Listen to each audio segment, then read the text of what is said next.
this is Julia from Juju Bean Farms, and today I'm going to make, for the first time, homemade granola. I've never made it before. I've always wanted to. I know my kids will love it, and I love to have something healthy in the morning to eat right before I work out. So I'm going to make this. First you'll need 4 cups of oats, and I have old-fashioned oats.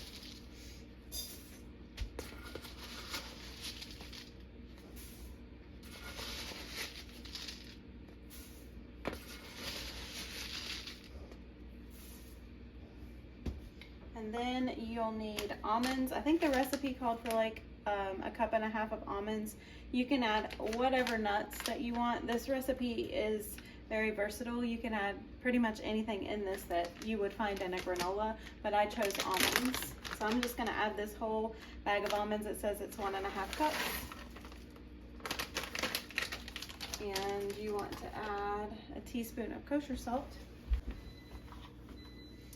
And I did forget to tell you, as my oven is going off over there, that before you start, you want to preheat your oven to 350 degrees.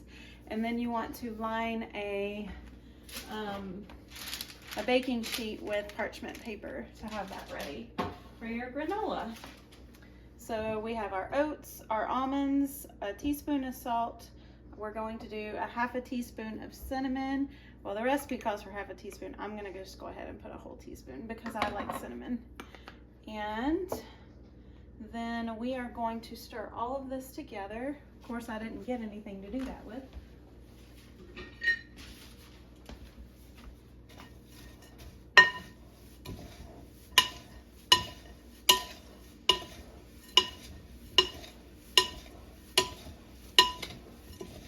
And then we are going to add our wet ingredients, which is a half a cup of coconut oil. You can use any unrefined oil. You can use olive oil or avocado oil, whatever oil that you want to use. I chose coconut oil for mine. And then we're going to add half a cup of maple syrup. I'm just going to use this same measuring cup. You can also use honey if you prefer to use honey, but I'm going to use maple syrup. I bought this at the store today, and boy was that an investment.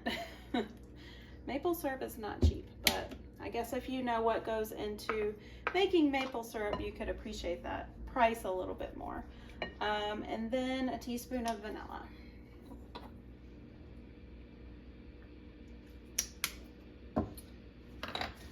Want to mix everything till everything is completely coated with the maple syrup and the oil. Of course, you could double this recipe. I'm going to be cooking it in the oven today, but you can cook it in a crock pot. You can cook it in one of those big roasters that you can put on the counter that will cook and roast all kinds of things. You can cook it in that. You can add like I said, any type of nut to this. You can add coconut, you can add dried fruit. The possibilities are endless. So it looks like I've got this coated pretty good.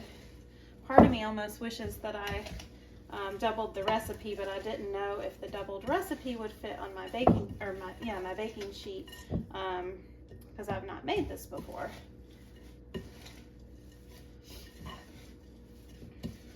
So let's bring our baking sheet over here. Of course, I made a mess. If I didn't make a mess, it wouldn't be me. Yeah,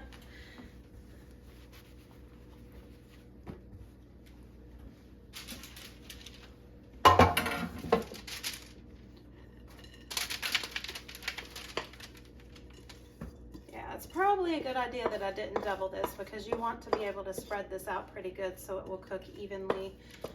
Like I said, we're going to cook this in a 350 degree oven, and we're going to cook this for about 20 to 25 minutes. You just want it to get golden brown, and then you want to stir this about halfway in between the baking time. When you get this out of the oven, when it's done, it may not seem crispy, but it will crisp up in about 45 minutes as it cools. So I've got this all spread out. Let me move this bowl so you can see what I'm doing. Got this all spread out. on a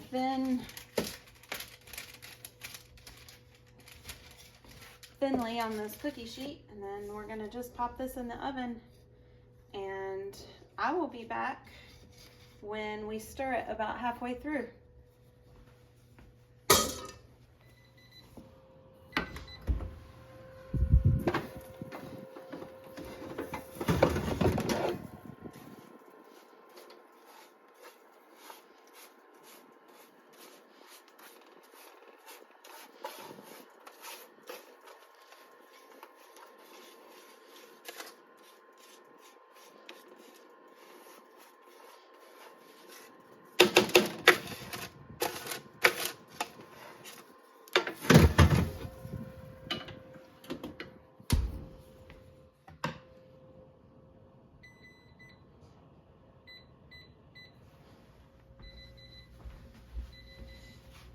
As you could hear, the oven is going off and it smells so good in here. I'm gonna take these out and put them on the counter so we could look at them together.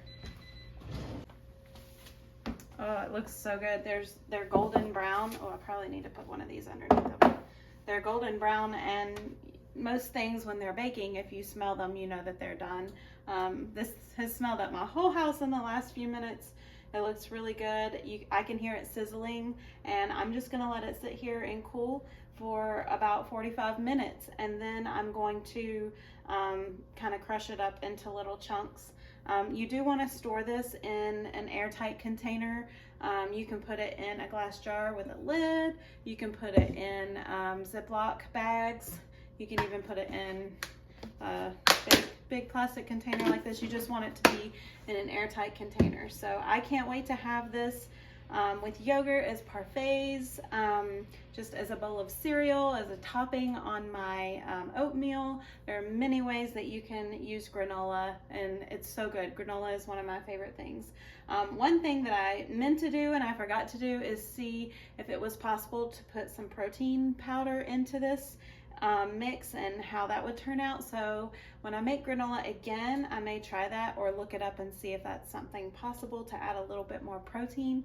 And if it works, I'll definitely let you know. So thanks for baking with me today, and I hope you guys have a great day, and I'll see you in the next one. Bye.